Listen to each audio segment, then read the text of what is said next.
नमस्कार, knocking-news.com में आपका स्वागत है। मैं हूँ गिरिजेश वशिष्ठ। आज हम बात करेंगे कि कैसे पूरे देश का विकास सिर्फ राजनीति के कारण और कुछ पार्टियों की राजनीति के कारण प्रभावित हो रहा है और कैसे इस पे असर पड़ रहा है। किस तरह से केंद्र सरकार राज्यों के बीच में भेदभाव करती है और किस तरह से कुछ राज्यों के विकास में ब्रेक लगाने की कोशिश हो रही है। और ये वो राज्य हैं जिनका अतीत बहुत खूबसूरत है और बढ़िया है। आज हम बात करेंगे कि कैसे राज्यों के बहुत ज़रूरी ऐसे खर्चे अटके पड़े हैं जो खर्चे भविष्य में इन राज्यों को सुनहरा बना सकते हैं, जो कहलाते हैं कैपिटल एक्सपेंडिचर या पूंजीगत खर्चे। पूंजीगत खर्चे क्या होते हैं, पहले हम ये समझेंगे। पूंजीगत खर्चे मतलब ऐसा खर्चा जो भविष्य के लिए भी काम आने वाला हो, जो 10 साल बाद, 15 साल बाद, 25 साल बाद किसी राज्य के लिए बेहतर साबित होने वाला हो। जैसे कि सड़कें, जैसे कि इंफ्रास्ट्रक्चर जो एक बार बनता है, उसमें खर्चे होते हैं लेकिन एक भविष्य की दिशा वो तय करता है। तो जो पूंजीगत जो एक्सपेंडिचर है उसमें जबरदस्त गिरावट आई है। अब ये गिरावट क्यों और कैसे आई है इसको भी हम समझेंगे, लेकिन पहले ये समझ लें कि चंद्रबाबू नायडू का आंध्र प्रदेश अपने जो कैपिटल एक्सपेंडिचर है, जिसमें वो किसी भी तरह की चीज़ें जो भविष्य के काम आ सकती हैं, उसमें 88% की गिरावट आई है, जबकि वो उनकी ताकत से सरकार चल रही है। तेलंगाना उसी से जुड़ा हुआ राज्य है, वहां पर करीब 40% की गिरावट आई है। आंध्र प्रदेश के 2,500 करोड़ रुपए मोदी जी दबाकर बैठे हैं, केंद्र सरकार रिलीज नहीं कर रही है।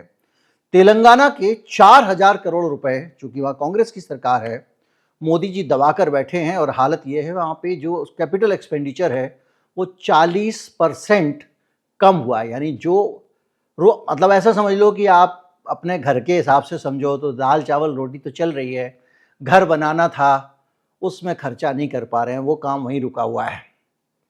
जितने पे लेंटर डल गया था उतने भी पड़ा हुआ है।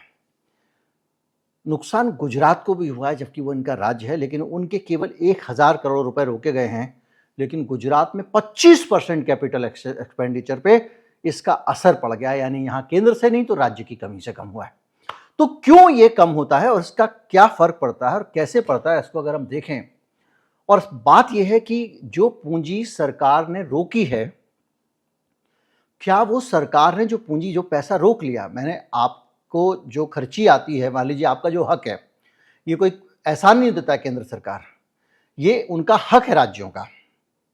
जैसे कि जीएसटी में अगर 100 रुपए जीएसटी काटा केंद्र ने तो 50 वापस करो उसको, अगले को सीजीएसटी रखो, एसजीएसटी वापस करो। तो यहां पर जैसे मान लीजिए आपने उनके 1,000 रुपए नहीं दिए, तो क्या 1,000 रुपए से कैपिटल एक्सपेंडिचर पे उसका कितना असर पड़ेगा, क्योंकि 1,000 रुपए पूरे राज्य के हैं।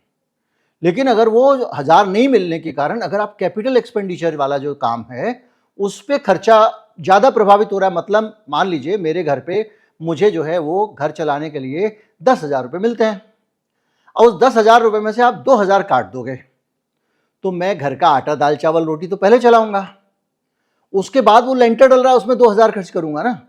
तो वो 2,000 रुपये अगर आपने काट दिए तो सबसे ज़्यादा असर किस पे पड़ रहा है, कैपिटल एक्सपेंडिचर पर पड़ रहा है। तो देखने में तो लग रहा है पैसा इन्होंने कम खर्च किया है, लेकिन कैपिटल एक्सपेंडिचर ज़्यादा प्रभावित हो रहे हैं। तो कुछ आंकड़े हैं, आंध्र प्रदेश में करीब 20 से 25% जो आवंटन का पैसा है वो इन्होंने दबा लिया है, लेकिन उसका 88% कैपिटल एक्सपेंडिचर इससे प्रभावित हो गया है। जबरदस्त वित्तीय दबाव है और बहुत सारी चीज़ें हैं इसमें, कुछ और फैक्टर, इलेक्शन के फैक्टर भी हैं, उसको भी हम समझेंगे। तेलंगाना में भी इन्होंने 20 से 25% का ही खर्चा रोका है। अगर आपको कहें हमने तो 25% ही रोका, उनका तो 40% कैपिटल एक्सपेंडिचर रुका हुआ है, लेकिन आप समझिए कि वो जो आपने 20% वैसा, वही तो ऐसा था पैसा जिससे वो ये काम कर सकते थे। वरना तो रोज के काम है, राज्य को सरकारी कर्मचारियों की तनख्वाह देनी है, बहुत सारे रूटीन के काम करने हैं, सब्सिडीज देनी है, दूसरे काम करने हैं, किसान कल्याण, जितने भी काम हैं, ये तो उसके अलावा का काम है ना।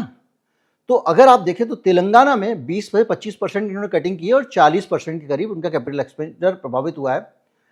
गुजरात में 10% ही केंद्र ने रोका है पैसा, उनका 25%, महाराष्ट्र उनका भी 15 से 20% प्रभावित हुआ है, जबकि 10% ही रोका है। हरियाणा का 10 से 12% रोका है और 10 से 12% ही वहां पर कैपिटल एक्सपेंडिचर प्रभावित हुआ है। और इसी तरह से अन्य राज्यों की भी स्थिति है। लेकिन आप कहेंगे आप तो कह रहे थे बीजेपी के राज्यों को ज़्यादा, तो बीजेपी के राज्यों में उत्तर प्रदेश कोई राज्य नहीं रोका, कोई पैसा नहीं रोका है, मध्य प्रदेश कोई पैसा नहीं रोका है, राजस्थान कोई पैसा नहीं रोका है। तो इस वजह से इन राज्यों में कैपिटल एक्सपेंडिचर वाले काम, इंफ्रास्ट्रक्चर वाले काम यथावत चल रहे हैं। तो ये कहानी बताती है कि कैसे लगातार इससे नुकसान होता है, आगे बढ़ता है। अब आते हैं कि जो बाकी नुकसान है, जैसे कि इलेक्शन वाला। एक चीज और भी होती है, जब चुनाव आने वाला होता है तो क्या करती है केंद्र सरकार और राज्य सरकारें उस तरफ ध्यान देती है जहां से ताजा कमाई होने वाली हो। अब ये लॉन्ग टर्म इन्वेस्टमेंट से वोट थोड़ी मिलते हैं भैया। तो ये जो दोनों राज्य हैं, आंध्र प्रदेश और आपका तेलंगाना, इन पे पहले दूसरी पार्टियों की सरकार थी और वो पार्टियां भी बीजेपी की विरोधी पार्टियां थी। और उड़ीसा के साथ भी इन्होंने ऐसे ही किया। तो इन्होंने क्या किया कि चुनाव से पहले कहीं ये पैसा खर्च करके वोटर से मजा ना ले लें, वहीं से रोक दिया।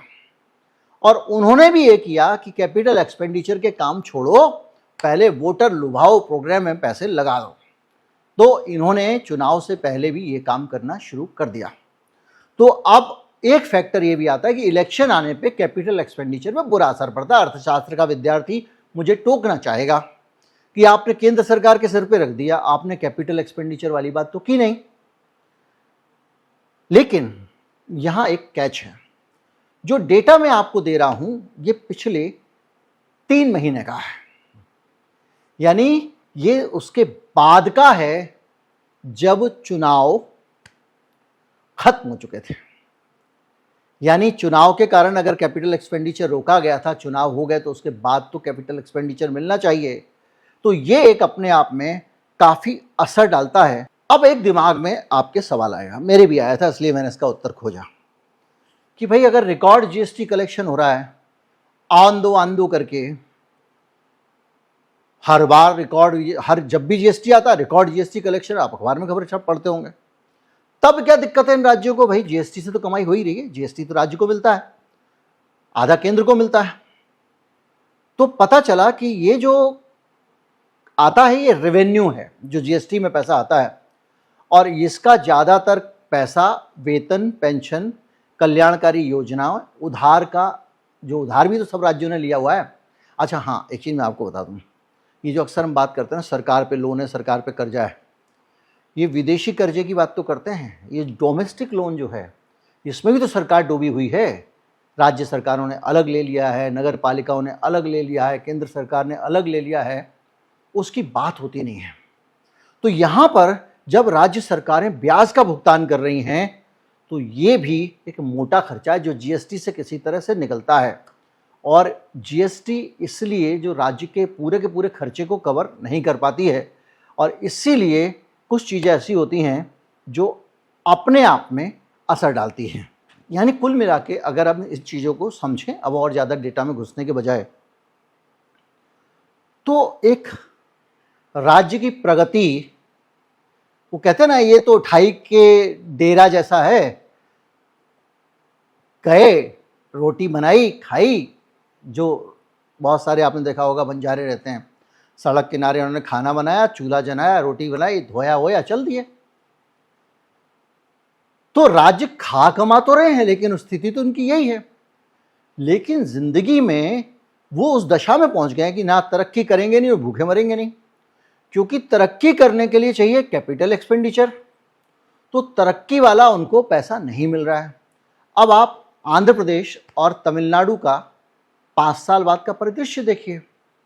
अगर वो आज इंफ्रास्ट्रक्चर पे खर्च नहीं करेंगे, पुल नहीं बनाएंगे, सड़कें नहीं बनाएंगे, इंटरनेट का इंतज़ाम नहीं करेंगे, अगर वो अपने यहाँ पे कुछ और दूसरी चीज़ें नहीं करेंगे जो भविष्य में काम आ सकती हैं, रोड बना के उसका, तो 5 साल बाद उसकी स्थिति क्या होगी इस राज्य की? वो पिछड़ जाएगा।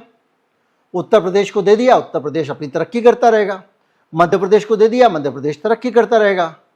राजस्थान हरियाणा को भी दे दिया, वो भी तरक्की करते रहेंगे। और ये राज्य बैठ के जो है कहेंगे खाओ पियो ऐश करो यार, भविष्य के लिए पैसे नहीं, क्या सोचना।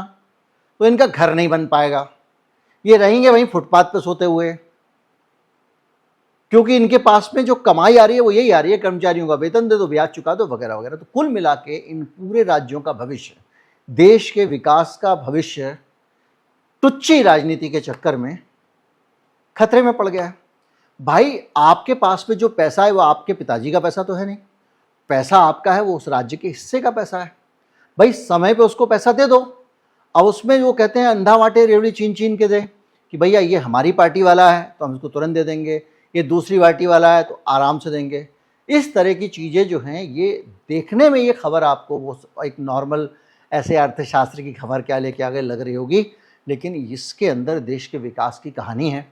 मेरा देश प्रगति तभी करेगा जब उसमें प्लानिंग के साथ में चीज़ें होंगी। अगर प्लानिंग को पंक्चर करने वाली हरकतें केंद्र सरकार करेगी तो निश्चित बात है कि भैया आंध्रा हैं और ये दोनों है, ये तो कभी बीजेपी की सरकार आई नहीं है, तो धीरे धीरे ऐसे हालात बन जाएंगे। जब लोग रोने लगेंगे तो हम पहुंच जाएंगे, हमको वोट दो, देखो इनसे कुछ नहीं होता, उनसे भी कुछ नहीं होता, उनसे भी कुछ नहीं होता।